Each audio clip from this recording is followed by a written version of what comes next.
Hello students, good morning. आप लोग कैसे हैं? अच्छे ही होंगे, मैं उम्मीद करता हूँ। तो इस लॉकडाउन जो चल रहा है, इस अवधि में हम लोग अच्छे हैं तो सब लोग जान रहे हैं कि घर पर हैं तो अच्छे ही होंगे। लेकिन एक बात को याद रखना है, सिलेबस स्टार्ट करने से पहले कुछ हम बोलना चाह रहे हैं कि जो हमारे देश में जो महामारी का रूप जो कोरोना वायरस चल रहा है, इसके अंतर्गत जो है लॉकडाउन पर बढ़ते जा रहे हैं और 1 से स्टार्ट होकर ये 4 तक आ चुका है। और ये संभव नहीं है कि 4 के बाद समाप्त ही हो जाए लॉकडाउन 5। तो इसके अंतर्गत हम बोलना चाह रहे हैं कि घर पर रहकर लॉकडाउन के अंतर्गत सिर्फ आराम ही नहीं करना है कि शाम हुआ क्रिकेट खेलने चल गए या किसी और प्रकार के काम कर रहे हैं, सो रहे हैं, खा रहे हैं, बस इतना ही नहीं है। क्योंकि लॉकडाउन का मतलब सिर्फ इतना ही नहीं है। लॉकडाउन का मतलब ही है कि जो काम आप पहले से करते आ रहे थे उस काम को कहीं दूसरे स्थान पर करें तो उस काम को आप घर पर रहकर भी कर सकते हैं। और उसके लिए हर प्रकार की सेवा उपलब्ध गवर्नमेंट के माध्यम से, टीचर्स के माध्यम से कराई जा रही है। तो जैसे कहने का मतलब कि जो सिलेबस हम लोग देखते आ रहे थे, तो ये 2020 तो मतलब ऐसा ही जा रहा है, गुजर रहा है। मतलब क्लास बंद है, कॉलेज बंद है, स्कूल बंद है, सारा चीज़ बंद है ना। हम लोग सिर्फ घर पर हैं। तो इस बंद की अवधि में हम लोग घर पर कुछ ना कुछ यानी सिलेबस को देखते रहना चाहिए। मतलब ये जो समय है यानी बोर्ड एग्ज़ाम जो होता है फरवरी में, तो उस फरवरी में एग्ज़ाम होगा ही होगा। अपने निर्धारित समय से एग्ज़ाम होगा ही। ऐसा नहीं हमको समझना है कि मतलब पढ़ाई नहीं हो रहा है, कॉलेज या स्कूल, कॉलेज, ट्यूशन वगैरह, कोचिंग वगैरह सारा बंद है, तो ये तो जब पढ़ाई नहीं हो रहा तो एग्ज़ाम कैसा होगा, ऐसा नहीं सोचना है। एग्ज़ाम अपने निर्धारित समय से होगा ही, इसमें कोई कटौती नहीं है। तो इसको ध्यानपूर्वक रखते हुए अपने आप एक संयम रखना, अपने आप एक लक्ष्य रखना है कि एग्ज़ाम होगा और हमें घर पर रहकर ही पढ़ना है।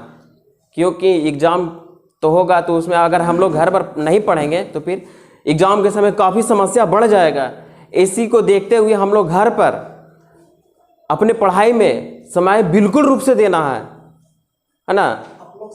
किसी भी प्रकार का कोई दिक्कत नहीं होनी चाहिए। आप लोग समय से पढ़िए, यूट्यूब के माध्यम से पढ़िए, किसी प्रकार पढ़िए, लेकिन घर पर पढ़िए क्योंकि एग्ज़ाम निश्चित रूप से होगा। ठीक है, तो यही मेरा कहना था कि आप लोग समय को घर पर रहकर काफ़ी मात्रा में बर्बाद ना करें, है ना। अपने पढ़ाई में समय दें, वही आपका ज़िंदगी है, वही आपका अच्छे अभी लॉकडाउन का समय पालन कीजिए। इसके बाद हम लोग आते हैं अपने सिलेबस पर, जो पिछले वीडियो तक देख रहे थे। उसके बाद आगे के यानी चैप्टर नंबर 1.5 को देखेंगे। ठीक है, तो देखिए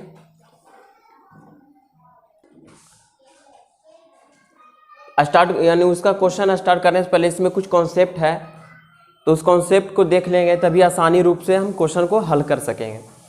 तो यहाँ है क्वेश्चन हम लिए हैं कि रूट x को संख्या रेखा पर निरूपित करें। इसके पहले एक्सरसाइज में हम लोग पढ़े थे कि रूट 2 को संख्या रेखा पर निरूपित करें, स्थान दीजिए, रूट 3 का दीजिए, रूट 5 का दीजिए। इस प्रकार हम लोग एक सर्पिलाकार बनाते आ रहे थे, सीख चुके थे। लेकिन यहाँ है कि रूट x को संख्या पर निरूपित करें। यहाँ और पहले सबसे पहले कह रहा है कि रूट x को संख्या रेखा पर, है ना, रेखा पर समझने के लिए, बनाने के लिए रेखा ले लिए, है ना। दम ध्यान से देखते जाइए तभी समझ में आएगा, कॉन्सेप्ट क्लियर होगा। अब यहाँ पर देखना है कि इस बिंदु पर हम O ले लिए। ठीक है, अब इस बिंदु पर O ले लिए। अब इसी बिंदु से, है ना, हम अपने प्रकार के माध्यम से, क्योंकि यहाँ बोर्ड पर है तो प्रकार तो है नहीं, तो कॉपी पर बनेगा, है ना। 1 यूनिट यहाँ पर लेना है, 1 यूनिट हम ले लिए। ठीक है, इसी प्रकार 1 यूनिट यहाँ से और लेना है, आ जाएगा यहाँ। ठीक है, 2 यूनिट ले लिए। ये तो राइट साइड, यानी यहाँ से हम राइट साइड की ओर देखें। अब लेफ्ट साइड की ओर देखते हैं तो यहीं से फिर 1 यूनिट लेना है, 2 यूनिट लेना है। ठीक है, 2 यूनिट लेना है। ठीक है, 3 यूनिट लेना है। ठीक है, अब यहाँ पर देखेंगे ये 3 यूनिट और भी हम जाएंगे, है ना, और भी बढ़ सकते हैं। जितना संख्या को रेखा को निकालना है, संख्या को निकालना कह दे, है ना, उसके अनुसार और भी हम माइनस की ओर जाएंगे। तो ये नेगेटिव है ना, इधर क्या बोले हैं, इधर बाएं तरफ क्या है, शून्य के बाएं तरफ नेगेटिव फॉर्म होते हैं, है ना। तो इसे हम लिख सकते हैं -1 -2 और ये -3, ठीक है, यहाँ पर लिख सकते हैं। अब यहाँ से ये समझना है, इसके बाद हम आगे चलें कि जो -2 है ना, ये -2 है। अब यहाँ देखेंगे कि इस बिंदु, इस यहाँ से ये टर्म लेना, यानी 0 तो यहाँ पर माने थे, अब यहाँ से टर्म लेना है, कितना लेना है, तो जितना निकालने के लिए कह दे, है ना, उसी अनुसार हम लेंगे। या जैसे 1 यूनिट ये हो गया, 2 यूनिट हो गया, है ना, तो 2 यूनिट से हम थोड़ा सा ज़्यादा ले सकते हैं, है ना, x ले लेंगे, यानी 2.12 ले लेंगे। तो मान लिया जाए कि हम यहाँ लेते हैं, ठीक है, यहाँ ले लेते हैं -x, ठीक है, x है तो ये नेगेटिव फॉर्म में है तो माइनस में जाएगा, ठीक है।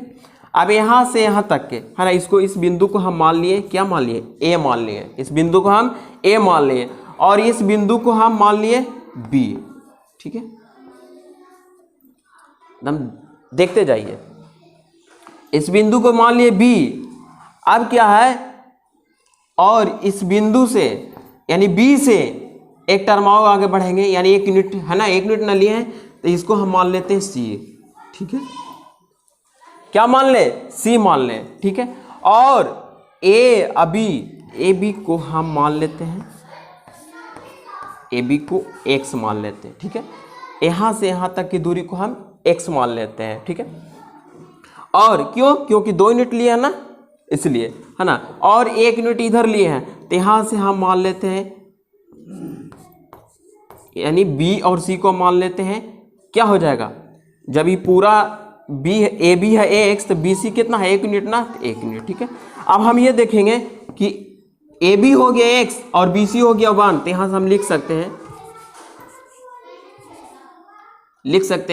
क्या लिख सकते हैं कि a और c बराबर, a c बराबर कितना हो जाएगा, तो x + 1 हो जाएगा, क्योंकि ए बी की जो दूरी है वो x है और बी सी की जो दूरी है 1 यूनिट है। तो हम यहाँ, यदि हम यहाँ से दूरी को यहाँ ले लिए तो x + 1 तो आराम से हो जाएगा, ठीक है।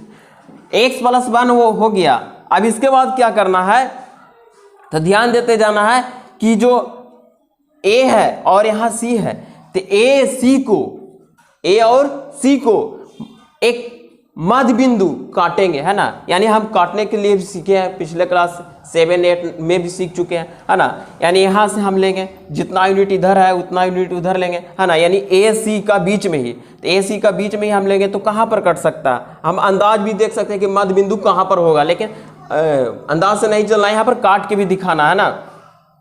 तो ए सी का मध्य बिंदु जो हो जाएगा, कहाँ हो जाएगा, यहाँ से हम चाप लेंगे, है ना, जो जितना दूरी है वो चाप लेगा, है ना, क्योंकि ये दोनों के बीच की पूछ रहा है ना कि AC का मध्य बिंदु निकालना है ना। तो AC बराबर है वो x + 1, है ना, तो AC का मध्य बिंदु क्या हो जाएगा, x + 1/2, है ना। तो पहले हम क्या करेंगे, तो 0 से मापे हैं, है ना, 0 से मापे हैं, तो यहाँ 1 यूनिट इधर है, इधर क्या यूनिट है, 2 यूनिट है, तो इसी का हम मध्य निकालेंगे, है ना। तो पहले हम अपने प्रकार के माध्यम से AC को माप भी लेंगे, उसका आधा करके हम काट लेंगे, यानी बिंदु C पर काटेंगे तो यहाँ पर आ जाएगा, ठीक है, और बिंदु A से काटेंगे तो यहाँ पर आ जाएगा, ठीक है। ऐसे काट लेंगे, क्योंकि आप लोग घर पर कॉपी पर बना सकते हैं प्रकार के माध्यम से, है ना। और इसी प्रकार बिंदु नीचे भी है ना, बिंदु A से नीचे की ओर भी हम काटेंगे तो आ जाएगा लगभग इसी के सामने, है ना, यहाँ, और बिंदु C से भी काटेंगे तो यहाँ आ जाएगा। अब ये जो स्केल है ना, स्केल के माध्यम से क्या करेंगे, इसको हम क्या करेंगे, डैश डैश से मिला देंगे, ठीक है, इस प्रकार मिला देंगे, ठीक है।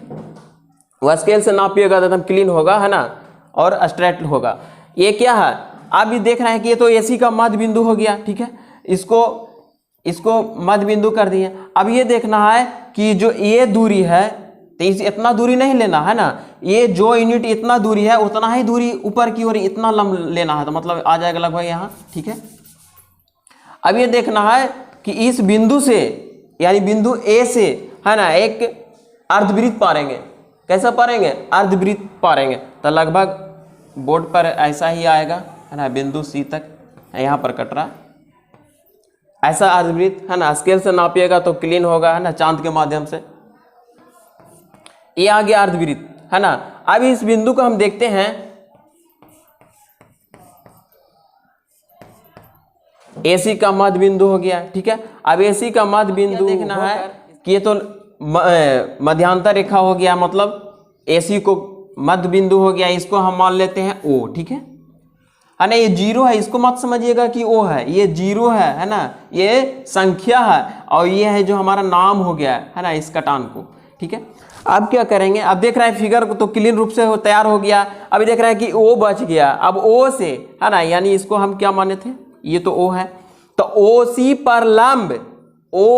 पर लंब हम एक डालेंगे, यानी यहाँ O है तो लंब डाल रहे हैं OC रेखा पर ना, तो OC रेखा पर हम लंब डाल रहे हैं, ठीक है। आप लोग चांद के माध्यम से कर सकते हैं। तो OC पर लंब O, यहाँ पर तो नाम नहीं है तो नाम तो देना पड़ेगा, यानी नाम क्या है ABC, तो बच गया D दे दीजिए। यानी ये क्या हो जाएगा, ये तो संख्या है, इसका नाम क्या था B, ठीक है। ये तो संख्या है ना 0, लेकिन यहाँ नाम है B, तो ये OC पर लंब BD हो गया, ठीक है। ये 90 डिग्री हो गया है ना। अब ये लंब हो गया तो देखेंगे, इसके पहले भी हम कॉन्सेप्ट में देखे हैं कि जब ये लंब आ गया इस प्रकार का, तो ये जो BD है ना, जो BD बराबर जो है ये क्या आ जाएगा, BD बराबर क्या हो जाएगा, ये BD बराबर जितना त्रिज्या है ना, वही त्रिज्या को हम माप करके अपने प्रकार के माध्यम से इस प्रकार क्या करेंगे, काटेंगे है ना। इस प्रकार क्या करेंगे, घुमा देंगे, क्योंकि घुमाने के बाद इसमें तो कोई लंबाई वृद्धि होगा नहीं है ना, सिर्फ इसी चाप को, यानी ये जो त्रिज्या है इसी चाप को हम घुमा देंगे, ठीक है। इसी को हम इस प्रकार काटेंगे, यानी बिंदु यहाँ पर आ गया। तो इस बिंदु पर यानी OBD, यहाँ पर बार बार O बोला जा रहा है ना, ये 0 है, ठीक है, इसका नाम B है, ठीक है। BD बराबर, ये जो BD बराबर जो आया यहाँ पर निरूपित, यही संख्या पर है ना, यही संख्या पर निरूपित होगा क्या, √x, यानी BD बराबर √x, यहाँ पर भी √x, ठीक है। यही पूछना था, कह रहा था क्वेश्चन कि √x को संख्या रेखा पर निरूपित करें है ना। तो यहाँ देखें कि √x कहाँ पर आ गया था, यानी जो ये त्रिज्या जो ये लंब हुआ ऊंचाई वही ये आ गया √x, यानी BD बराबर √x ले लिए, हो गया। अब ये देखना है कि BD बराबर √x कैसे आया, इसको भी तो एक्सप्लेन करना ही है ना। तो हम एक्सप्लेन इसको भी करके दिखाएंगे कि BD बराबर √x कैसे आया। तो थोड़ा सा फिगर को हम चेंज करते हैं ना, फिगर तो आप लोग समझ गए होंगे और इसी फिगर पर बनेगा, लेकिन थोड़ा सा हम इसको मिटाना पड़ेगा, तो आप लोग मिटाइएगा नहीं, दूसरा फिगर बनाइएगा है ना। इसके बाद थोड़ा सा बस देखते जाइए, तो पूरा हटा देना है, ठीक है। जो हम मध्य बिंदु लिए थे इसको पूरा हटा देना है, ठीक है। अब ये जो है इस पर ये लंब इसको क्या करेंगे, मिला देंगे, इसका नाम क्या था O, ठीक है। यानी ये OD मिला दिए है ना, OD मिला दिए, ठीक है। और ये तो B है ही, ये 90 डिग्री का निर्माण हो गया, ये 90 डिग्री का निर्माण हो गया। हम देखें कि ये त्रिभुज OBD एक समकोण त्रिभुज बन गया, राइट एंगल ट्रायंगल का निर्माण हो गया है ना। तो देखेंगे कि यही चीज था ना, यानी जो ये राइट एंगल का निर्माण हो गया। उसके बाद हम देखेंगे कि ये जो लंब है यही चीज को ना हम यहाँ पर √x माने आया, तो इसी को हम मान ले √x, ये तो आएगा, होगा ही, इसमें तो दिक्कत नहीं होनी चाहिए। क्यों, क्योंकि BD को ही हम √x लिखे, BD बराबर ही √x है ना, ये आया, संख्या निरूपित हुआ। तो BD बराबर ये तो हो गया है ना। तो हम लिखेंगे, क्या लिखेंगे, देखते जाइए, समकोण त्रिभुज OBD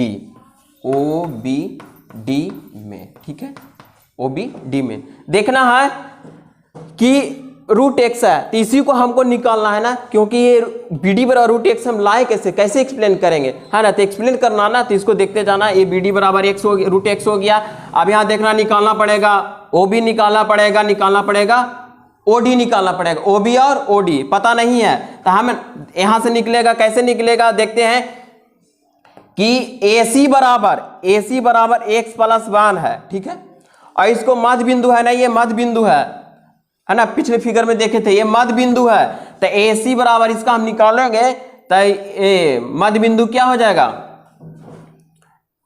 AC बराबर हो जाएगा, AC बराबर है x प्लस 1, तो इसका आधा आधा में बांटेंगे तो x प्लस 1/2 हो जाएगा, होगा कि नहीं होगा, x प्लस 1/2 हो जाएगा। अब यहाँ निकालना है हमको, पहले है OD, है ना, क्या निकालना है, OD निकालना है। तो देखेंगे कि ये जो रेखा पर ये जो त्रिज्या लिए थे, है ना, यही त्रिज्या यहाँ पर आ रहा है, बिंदु A पर आ रहा है। देखते जाइए ये दोनों यानी OD और OA इक्वल है, OD बराबर OA, ये क्या है, दोनों बराबर है। क्यों, क्योंकि जो रेखा पर जो चाप लिए थे ये त्रिज्या है ना, इसी को त्रिज्या मानकर हम इधर लेंगे तो यहाँ बिंदु A पर आ जाएगा, ठीक है।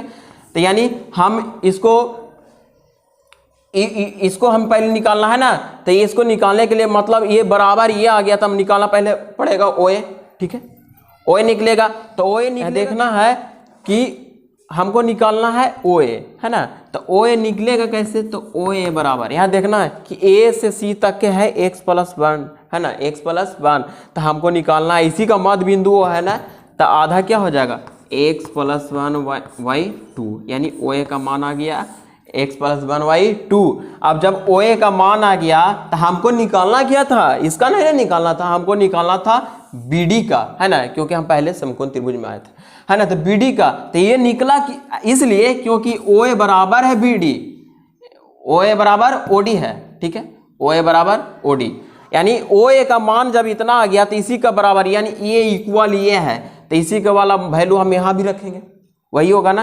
तो OA बराबर x प्लस 1/2, तो यहाँ भी हो जाएगा x प्लस 1/2, यानी आ गया किसका मान, OD का मान आ गया, है ना, OD का मान आ गया। अब निकालना क्या है, देख रहे हैं कि ये पहले से इसका वैल्यू था, इसका भी वैल्यू आ गया, नहीं इसको हम बोलते क्या है, लंब, है ना, इसको क्या बोलते हैं, परपेंडिकुलर का मतलब लंब, इसको बोलते हैं हाइपोटेनस मतलब कर्ण। अब बच गया क्या, इसको बेस बोलते हैं, यानी आधार, बच गया आधार, तो आधार भी हमको निकालना है, यानी OA, ये OA निकला ना। अब हम निकालेंगे OB, तो यहाँ देख रहे हैं OB कैसे निकलेगा, तो यहाँ देखेंगे कि AB का मान, यानी AB बराबर x है, ठीक है, AB बराबर x है, तो AB बराबर x है, तो निकलेगा कैसे, तो OB बराबर निकालने के लिए, OB बराबर निकालने के लिए, है ना, AB माइनस OA निकलेगा।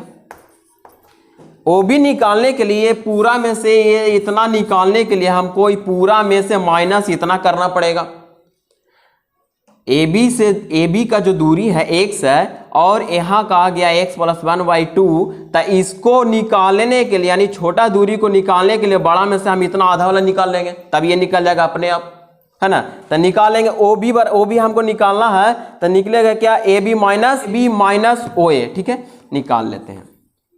AB का मान कितना था, है ना, तो AB का मान कितना था x, ठीक है, माइनस करना है। अब ये OA है ना, ये माइनस है OA, तो OA का मान कितना आया, तो OA का मान OA बराबर OD, तो OD का जो वैल्यू रखें, OA का मान आ गया x प्लस 1/2, तो यहाँ पर लिखेंगे x प्लस 1/2, ठीक है, माइनस करना है ना, तो इसको हम माइनस करेंगे, ठीक है। यहाँ से ले लेते हैं, नीचे अब दिखाई नहीं देगा, तो आ जाएगा x माइनस x प्लस 1/2, है ना, एलसीएम इसका हो जाएगा 2, ठीक है, एलसीएम अब देखेंगे तो 1 से भागा 2 में देंगे तो 2x हो जाएगा, है ना, क्योंकि 2 बार में तो कटेगा ही, तो 2 गुना 2x माइनस, अब यहाँ देखेंगे कि 2 से भागा 2 में यानी एक बार में कट जाएगा, यानी ब्रैकेट हो जाएगा x प्लस 1, ठीक है, इसको तोड़ेंगे, ब्रैकेट तोड़ेंगे तो 2x plus minus x minus plus -1/2, 2x plus में है ना और माइनस में एक x, यानी बच जाएगा x माइनस 1/2, यानी ये क्या आ गया, तो ये आ गया किसका मान, तो आ गया OB का मान, किसका मान आ गया, OB का मान आ गया। मतलब फिगर में हम देखते जाना है ना, OB का मान आ गया कितना आ जाएगा x माइनस 1/2, ठीक है, OB का मान। लगता है फिगर से थोड़ा सा एक ही फिगर में दोनों काम कर रहे हैं तो थोड़ा सा लग रहा है, लेकिन ध्यान देते जाइए, आप लोग अलग अलग फिगर बना के कीजिएगा। OB का मान आ गया x माइनस 1/2, यानी देख रहे हैं कि इसका भी मान आ गया, इसका भी मान आ गया। अब निकालना पड़ेगा बी डी, क्योंकि हमको बी डी निकालना, दिखाना है कि कैसा है रूट एक्स, इस बात को ध्यान देना है ना। तो इसके बाद हम आगे चलते हैं। अब देख रहे हैं कि ओबी का मान आ गया x माइनस 1/2, यानी आधार का मान आ गया, कर्ण का मान आ गया, हमको लंब निकालना है। तब पाइथागोरस थ्योरम के बारे में हम लोग अध्ययन किए हैं, है ना, पिछले चैप्टर में भी देखे हैं। पाइथागोरस थ्योरम होता क्या है जरा देखिए। तो कहता है कि दो भुजा के वर्गों का योग, दो भुजा के वर्गों का योग बराबर तीसरी भुजा के वर्गों का योग के बराबर यह स्पेशल होता है। मतलब इसका स्क्वायर और प्लस इसका स्क्वायर बराबर ये काल्य होता है ना। यानी इसको हम बोल सकते हैं लंब का स्क्वायर प्लस आधार का स्क्वायर बराबर कर्ण का स्क्वायर, है ना। तो यहाँ ये हमको निकालना है क्या, लंब का स्क्वायर, है ना। यानी निकालना है बी डी, बी डी का स्क्वायर बराबर क्या निकलेगा, तो निकलेगा बड़ी भुजा को पहले लेंगे, है ना। तो बड़ी भुजा क्या है, ओ डी, तो ओ डी का स्क्वायर माइनस छोटी भुजा यानी आधार ओ बी, ओ बी का स्क्वायर यहां निकलेगा। ओडी का वैल्यू रखते हैं, ओडी का स्क्वायर यानी ओडी बराबर निकला क्या, तो x + 1y2 का स्क्वायर माइनस ओबी का स्क्वायर, तो ओबी का स्क्वायर आ गया x - 1y2 का स्क्वायर। ठीक है, अब इसी को सोल्व करना है, क्या हो जाएगा, तो a + b का होल स्क्वायर निकालेंगे, फॉर्मूला एक काम करेगा, है ना। यहां पर लिख देते हैं a + b का होल स्क्वायर बराबर a square + 2ab + b square, है ना। यहां पर ये फॉर्मूला लगेगा, ठीक है। और यहां लगेगा a - b का होल स्क्वायर, वो भी हम लिख देते हैं, है ना। a - b का whole square, a square - 2ab + b square, ये दोनों फार्मूला यहाँ पर यूज होगा। हाँ, ये दोनों फार्मूला को हम लोग क्लास 6 से ही देखते आ रहे हैं ना, अलजेब्रा के रूप में, है ना। इसके बाद वही फार्मूला यहाँ पर लगाते हैं, a + b का होल स्क्वायर बराबर हो जाएगा a square plus b square plus, मतलब b का स्क्वायर, b कितना है 1 है, तो 1 का स्क्वायर 1 प्लस 2ab, तो 2a कितना है x, b कितना है 1, तो x गुना 1 x ही रहेगा, है ना, यानी 2x। ठीक है, वाटा 2 का स्क्वायर 4। ठीक है, यहाँ पर माइनस है, ठीक है, इसको भी वही रूप में करेंगे, क्या करेंगे, तो a - b का whole square, a square minus 2ab, तो 2x हो जाएगा, प्लस b स्क्वायर यानी 1 का स्क्वायर 1 वाटा क्या हो जाएगा 2 का स्क्वायर 4। ठीक है, यहां पर आ गया क्या, तो ये ब्रैकेट है ना, तो ये ब्रैकेट में ही, ठीक है, इसको आप कैलकुलेट करेंगे, तो यहां देख रहे हैं x square plus 1 plus 2x। ठीक है, यहाँ माइनस, यहाँ ब्रैकेट तोड़ रहे हैं ना, तो माइनस इंटू प्लस, तो माइनस याद रखिएगा x square minus into minus, तो हो जाता है प्लस, प्लस क्या हो जाएगा 2x। ठीक है, और यहां देखना माइनस इंटू प्लस, तो -1। ठीक है, इसके बाद देखेंगे, यहां देख रहे हैं x स्क्वायर प्लस में है, यहाँ x स्क्वायर माइनस में कट गया,